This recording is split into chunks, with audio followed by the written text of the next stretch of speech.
Hi, everyone. Thank you for joining us for a live back to school conversation. I'm Anna Maria Della Costa, the education reporter for the Charlotte Observer. Charlotte-Mecklenburg Schools will celebrate the first day of school on Wednesday, August 25th. Although we're in the middle of a rise of COVID cases and school officials are strongly encouraging staff, teachers and students who can to get vaccinated, families, of course, are getting ready for in-person classes. We're fortunate to have CMS Superintendent Earnest Winston here to talk about student safety and what to expect this school year. A little bit later in the conversation, we'll be joined by Dr. Matthew Hayes, the Deputy Superintendent of Academics, Christine PEJOT, the Chief Human Resources Officer, and Dr. Frank Barnes, the Chief Accountability Officer. So Superintendent Winston, thank you for joining us today.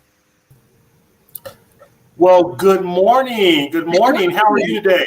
I'm good. You look rested and excited, even though I'm sure it's just absolute chaos going on right now. Well, it's good chaos. It's exciting chaos. This time of year is always exciting for me and my team. And we're just thrilled to have an opportunity to once again open another successful school year. Well, thank you for joining us. We have received questions from our Observer readers, and we will get to some of those soon. And if you have questions, please leave them in the comment section of this video's live stream on the Observer's Facebook and YouTube pages. We are monitoring them live, but right now we want to ask a few of our own questions. So, Superintendent Winston, what is your message to parents who are worried about safety? Well, thank you for that question, Anna Maria. My message to parents, and of course, I am a parent myself with two daughters here in Charlotte-Mecklenburg Schools, one at the middle school and one at the elementary school level. But my message to parents is that we have demonstrated that we can operate schools safely in person. We demonstrated that last school year, and we demonstrated that for a part of the previous school year. So we're very confident regarding our readiness. Our board made the decision to follow my recommendation that we require face coverings for the school year. And so we will have that in place indoors.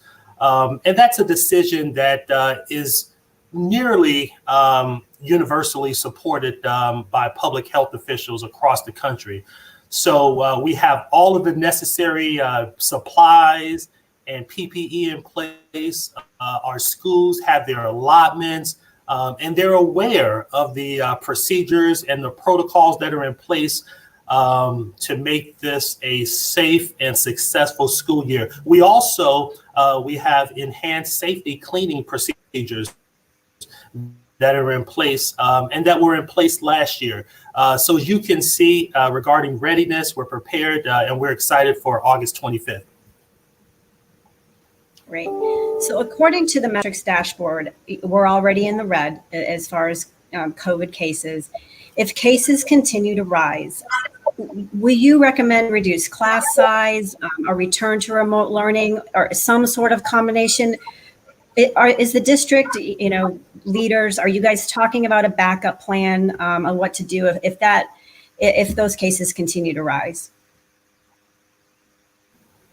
We're in constant conversations. As you know, the unpredictability of the Delta variant and the COVID virus in particular means that we always have to be ready for what potentially could come.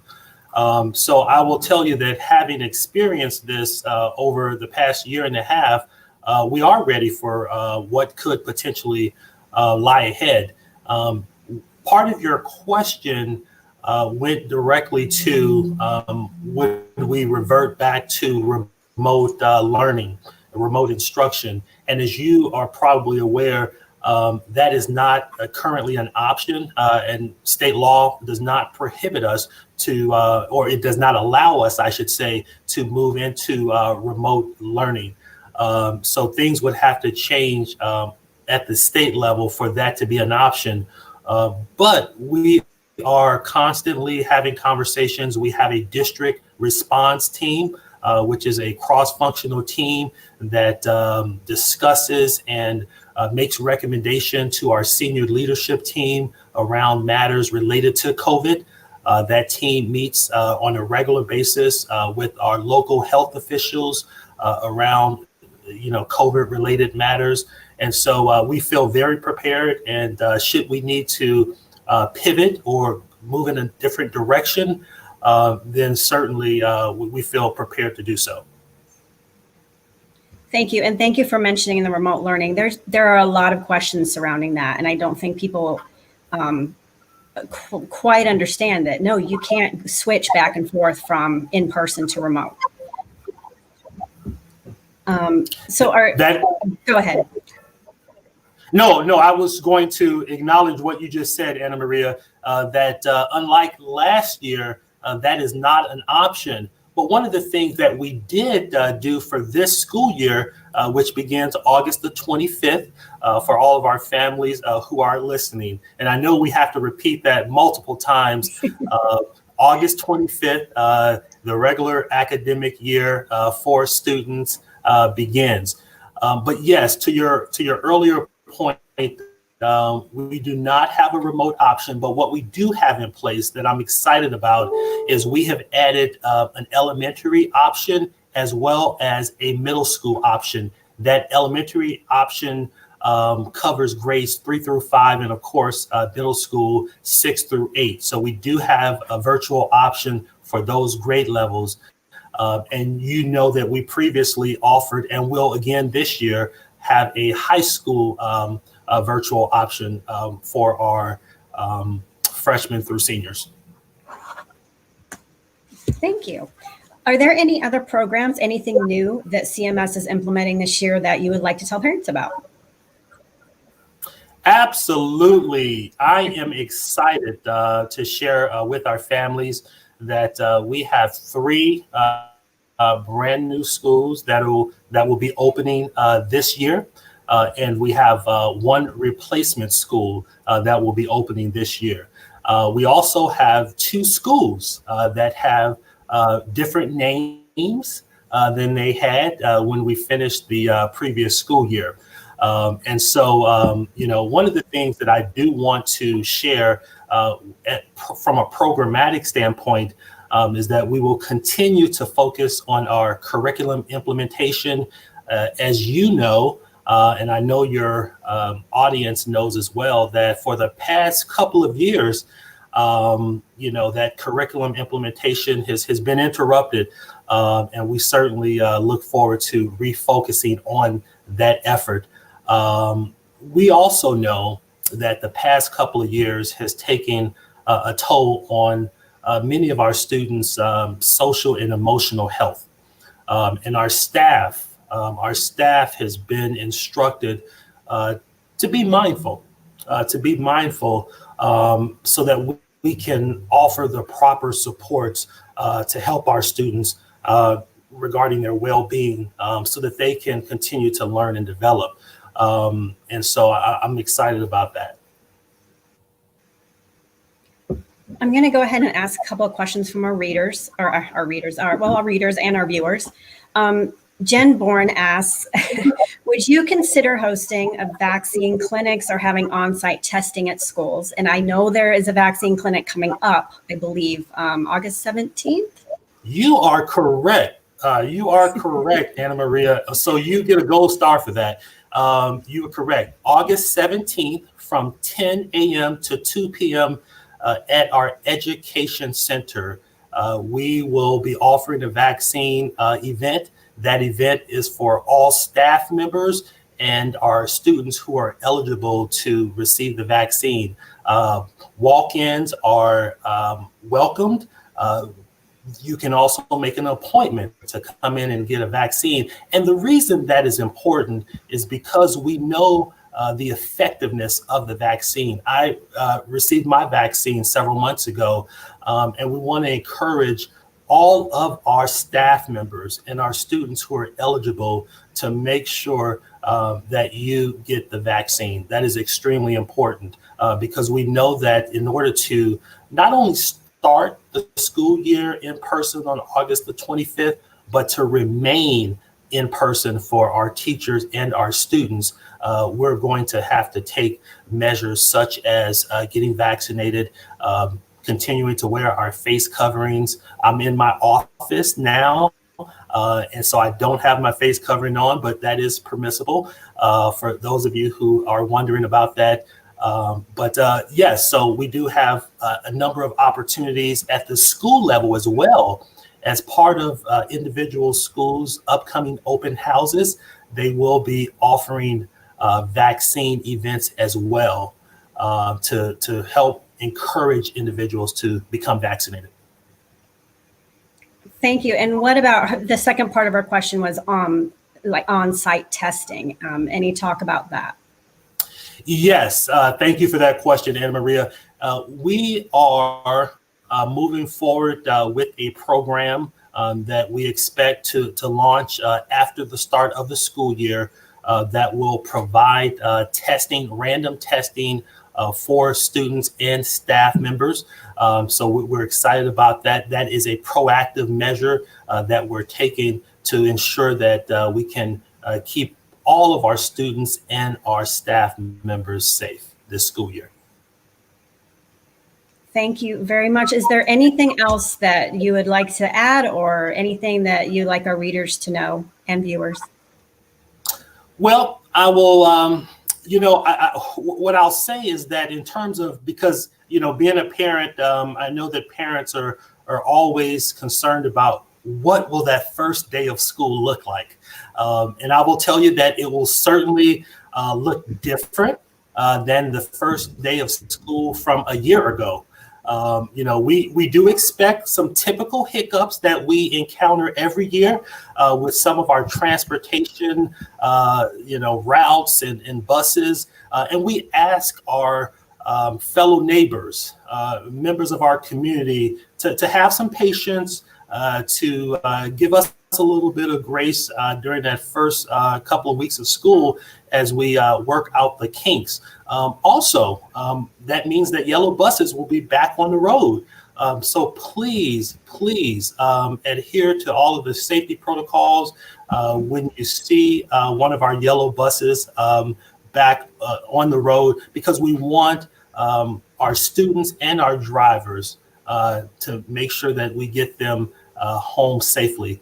I will tell you in terms of other aspects of what the first day will look like.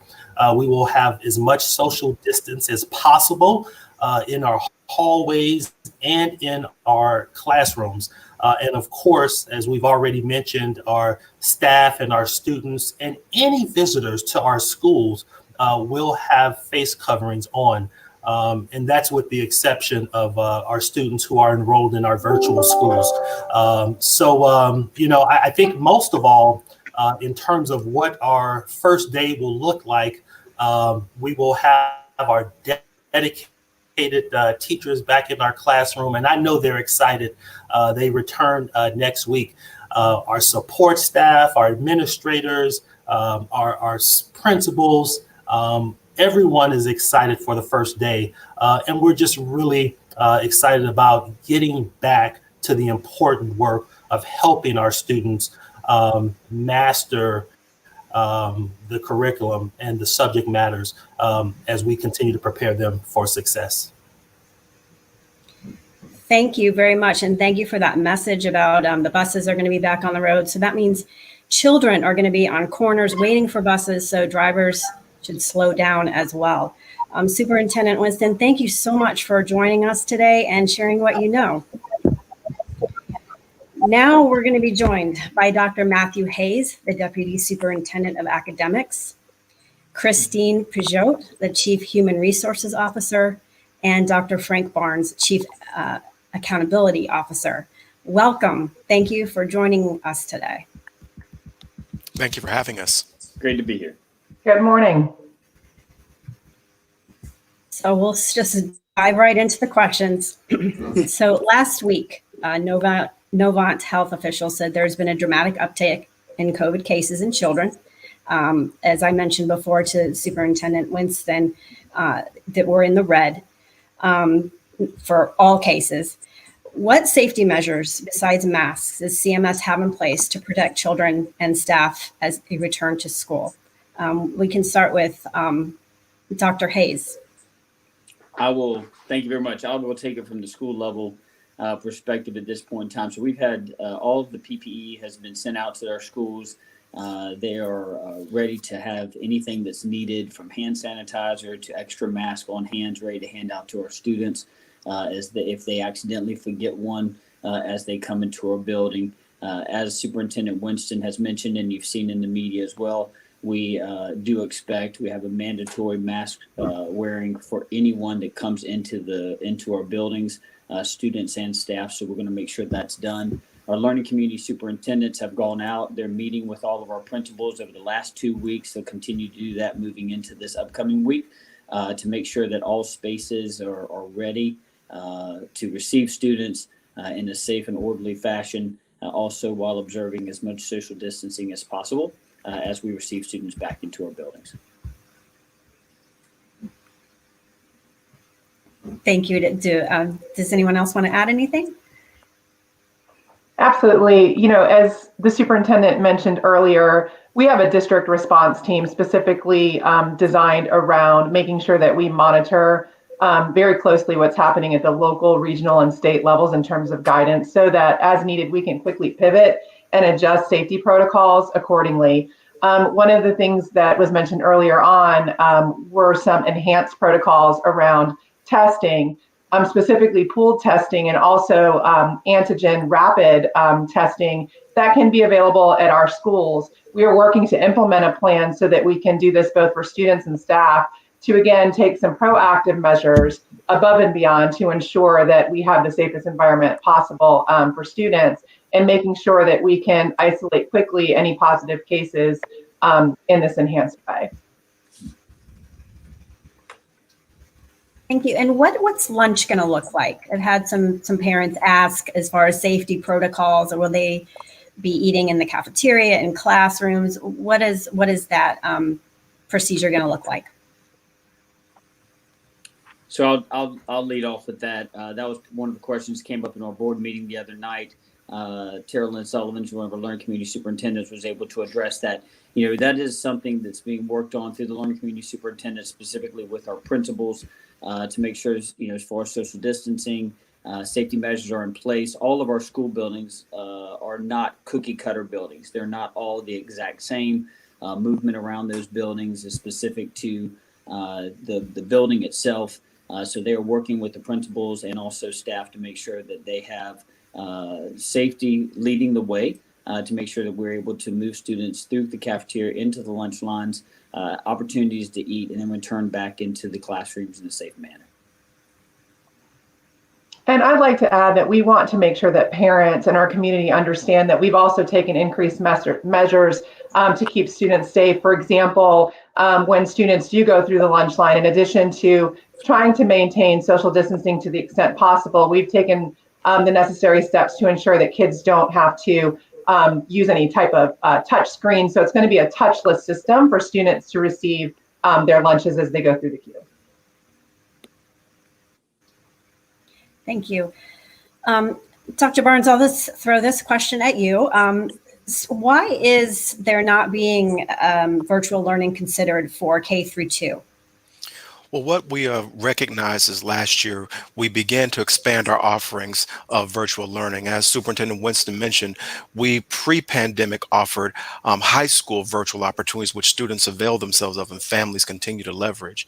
But what we recognized is in those early years that technology wasn't necessarily the best medium for a lot of our students. For some students, it did work, but for large portions of our students, it didn't have the impact that we wanted it to have. And I think we wanted to be able to be right there with our students, engaging them in active curriculum, to be able to assess where they actually are. What we did see in some of our early assessments as students were taking assessments is that in those early grades, we saw we saw some students who were performing well above what the national standards were in the 95th to 99th percentile in the district, and that was a national phenomenon. And we think that although we have some of the brightest students in the country here in Charlotte-Mecklenburg, that perhaps some of their family members, brothers, sisters, parents, were helping them with those. So for us to be able to really assess where students are so we can meet their immediate needs right where they are, as well as continue to engage them socially, emotionally, and academically, we wanted them here in our buildings. And that's really why we tried to focus on that, to prioritize academic gains first. Thank you, Dr. Barnes. And I'd also like to add that especially in our K-2 curriculum, many of the tasks that students are asked to complete in that curriculum are performance-based tasks. And that just does not yield itself well to be done in a virtual platform. We will be working and assessing how we are able to potentially maybe prepare curriculum in an alternative setting for K-2 in future years. But for right now, we know that best way for us to serve those students in our K-2 with knowing that many of these tasks are performance basis, that we have them in front of our teachers. Is virtual, the academies, the virtual schools, are those still open for register? I mean, can parents still enroll their children in those schools, or has that been closed? Students can still enroll themselves in those, whether the elementary school, the middle school, or the high school. We welcome families to avail themselves of those options. We'd like to be able to stabilize our student body population in our brick and mortar buildings as well, but we recognize that some families would prefer that virtual option, which is why we pursue that with the state this summer. Thank you. I'm not sure which person to send this question to, so you guys can decide who wants to answer this first. If a child tests positive for COVID, or a family lets you know that they have COVID at home, what happens? What are the steps? Will classrooms quarantine? If you could just take parents through those steps. Absolutely, and it's such an important question. That information can be found in the Strong Schools Toolkit that's published by the North Carolina Department of Health and Human Services. But more importantly for our community, essentially the rule is 10 days. So if a student tests positive for COVID-19, then either from the onset of symptoms, if that's before the student tested positive, or the date that the student tested positive, then they would have to wait 10 days before being allowed to be back in school. And of course, they need to be symptom-free. In other words, specifically without a fever. And then the other symptoms can be in a state where they're continuing to get better, but as long as they don't have that fever and 10 days have passed, they'll be allowed to come back in person in the classroom.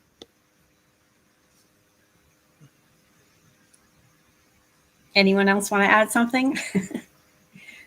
All right, good. Thank you for that. I'm going to go to a couple of reader questions.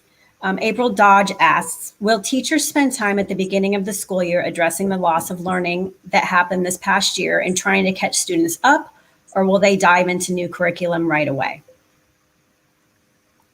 So I will start off with that if you don't mind. And so at the conclusion of last year, as we did in the following year before last, all of our teachers, especially for all of our students that we saw that were struggling in one or two core subject areas, they did a performance task for all of those students based on the mastery of content that they have for that curriculum year that is going to be traveling with our students to the next grade.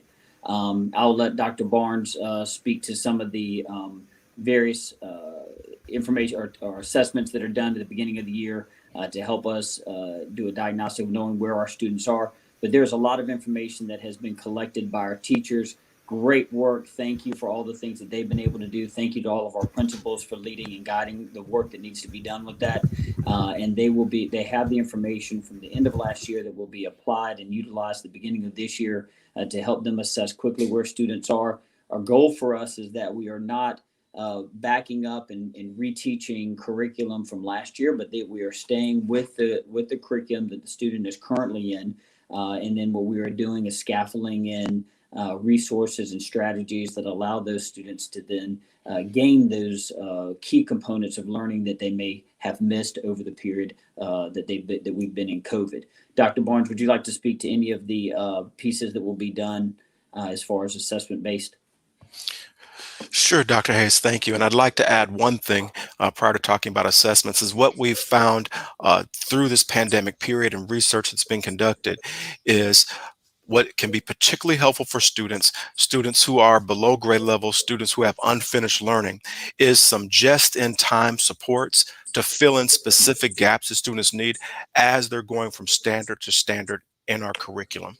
So we'll employ that actively throughout the school year, not just in the first quarter or the first semester, to help students regain ground, but to make sure that they get access to grade level instruction, which will help prepare them for their next step in their academic journey. As students come in, we get them readjusted to be in a brick and mortar building, because I do want to recognize that we had approximately 60,000 students who stayed in full remote academy the entire year. So we have some of our students who will be coming back to us for the first time since March 2020. So we want to prepare them, acclimate them, let them know we're glad to see them, be welcome and prepared for them. We'll also do a set of assessments to kind of see where they are academically as well as socially, emotionally, to see how we can support them and meet their immediate needs. Those assessments are things we'll use as instructors, as leadership teams, as teacher teams, to see how we wrap around students to help them accelerate their development and growth this academic year. Okay, Savon Stone asks, what will be the grading policy this year? Thank you very much. The grading policy is going to be an extension of the same grading policy that we had in place during COVID at the end of last year. All of our principals have been updated on that. They'll make sure that all of our teachers and students and everything have that published as they come back to school, but it isn't any different than what they've had in the past semesters that we've been in school. I will tell you one thing that we did add in there was that a student must make effort on any assignment that they have in order for that assignment, for the lowest grade of that assignment to be a 50.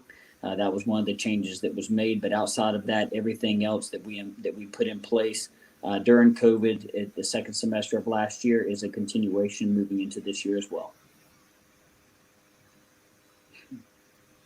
Scott from Facebook asks, will visitors be allowed back in schools or volunteers? He says, we who provide contracted educational services are desperate to get back into the schools for our livelihoods again this school year. So if you guys could talk a little bit about visitors, general volunteers. I know there are some parents that have asked, when will they be able to be back in to help with classroom, parties and stuff like that.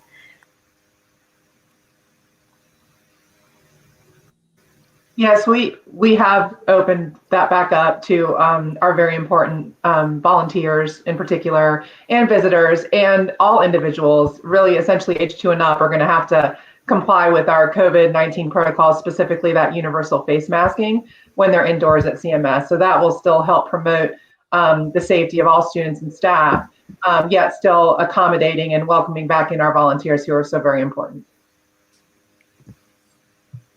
And just building on what Ms. PEJOT said, I love one of the statements of one of our colleagues when he says, it takes a village to raise a child, but it takes a community to educate one. So we need the support of our partners. We need the support of our parents in adhering to our different health protocols, but we need to come arm in arm to help accelerate the growth of our kids. So we're opening our doors to students and to families, and we just ask that people would adhere to certain protocols, but we need you, we invite you, and we're looking forward to having you. We've seen across the country stories of a few worries from districts about substitute teacher shortages, bus driver shortages because of the pandemic, maybe taking teachers out of the classroom for periods of time. Where is CMS at as far as hiring, teachers, substitutes, bus drivers? Yeah, so we are taking that very seriously. We are excited this year because we're ready to launch a district-wide substitute program wherein the past several years we've had sort of a split system with a vendor also providing support. So this year we're excited to take that on district-wide. We currently have a pool of over 1,600 subs at the ready to be able to take assignments as needed. And we're working aggressively to build a campaign around attracting and retaining more subs. When it comes to drivers, HVAC workers, substitutes, and even specific groups of teachers, for example, exceptional student education. We are looking at being able to offer specific recruitment incentives to be able to build our pool of qualified talent to bring into our schools. So that is something that we're looking forward to being able to announce soon. Many of those are subject to funding that's available to us through the American Rescue Plan that was distributed to districts to be able to use for that purpose and things that are COVID related. So pending approval of these initiatives, we're going to be excited to not only announce, but also to launch them.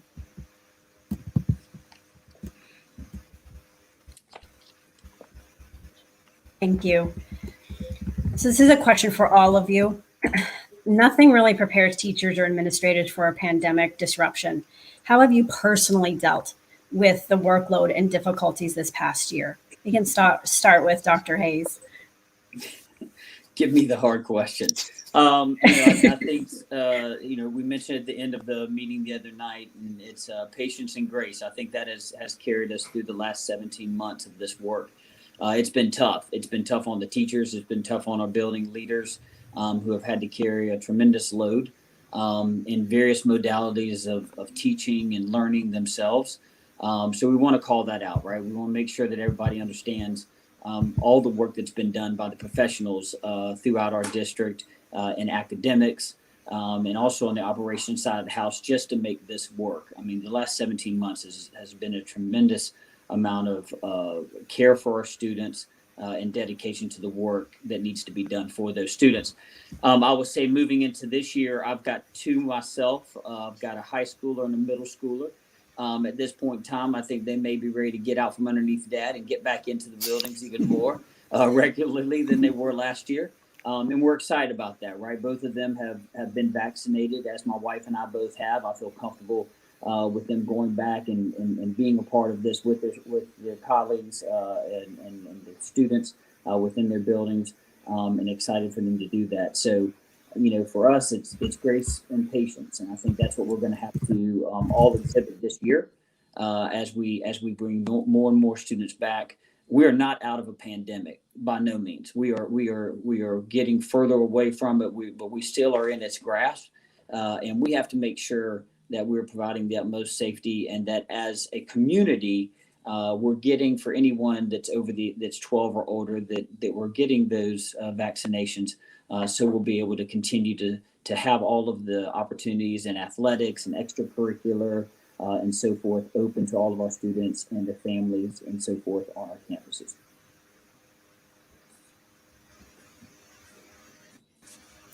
The only thing I would add to Dr. Hayes has said is that it has been a challenging year. I mean, we've been working hard. We had Camp CMS, which we just concluded a couple of weeks ago, and we're getting ready for the school year.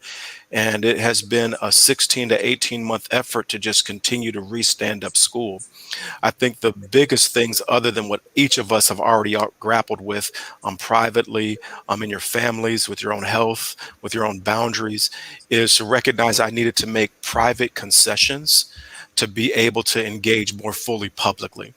Recognizing there's some things that I would like to do that I just can't do. I need to wear a mask sometimes when it's uncomfortable. I need to make sure that I'm vaccinated and grapple with that personal public health decision. That there's some places where I just can't go because I need to make myself available to the students, teachers, and all the staff that support our kids. And so it's really been a sense of having to figure out what are my personal priorities, what are my personal values, but to recognize that some things have to be secondary so I can put students and even my own family first.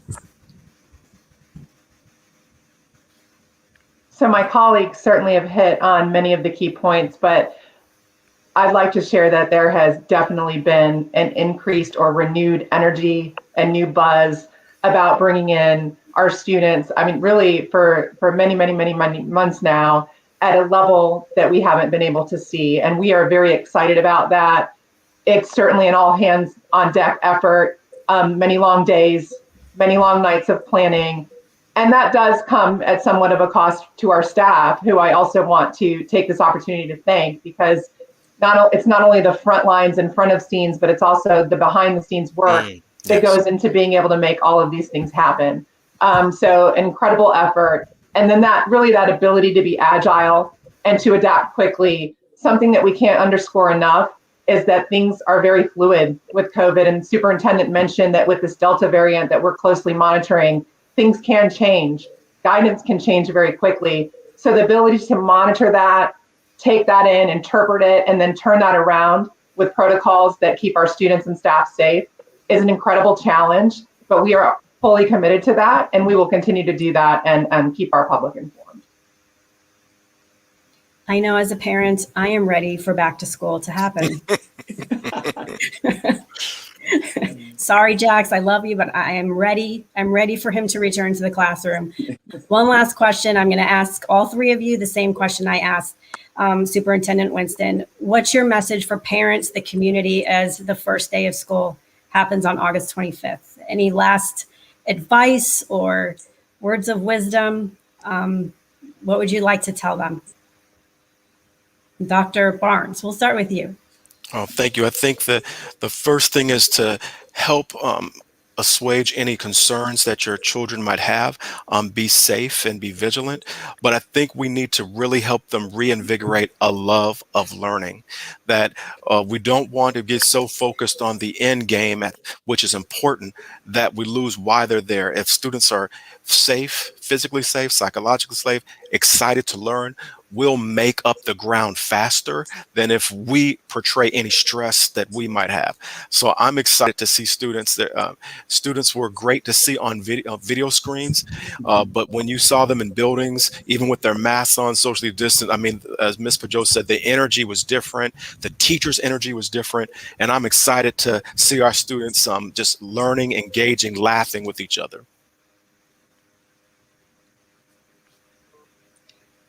I'll jump in here just for a minute. One thing I'd love to just make sure our public knows is that student enrollment is still open. Student enrollment is still, we're still receiving students. That's not for the virtual school, just as far as throughout CMS. So we have some families that may have kindergartners sitting at home.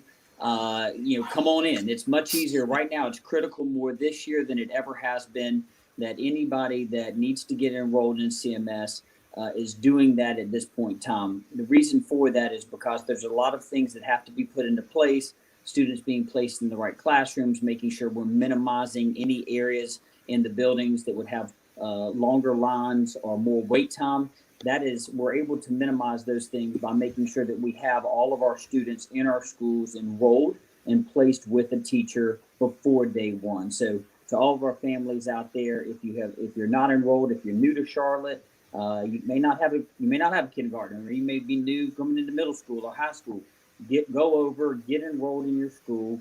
That way you have a scheduled day one, know where your homeroom is, know who your teacher is that you're to report to.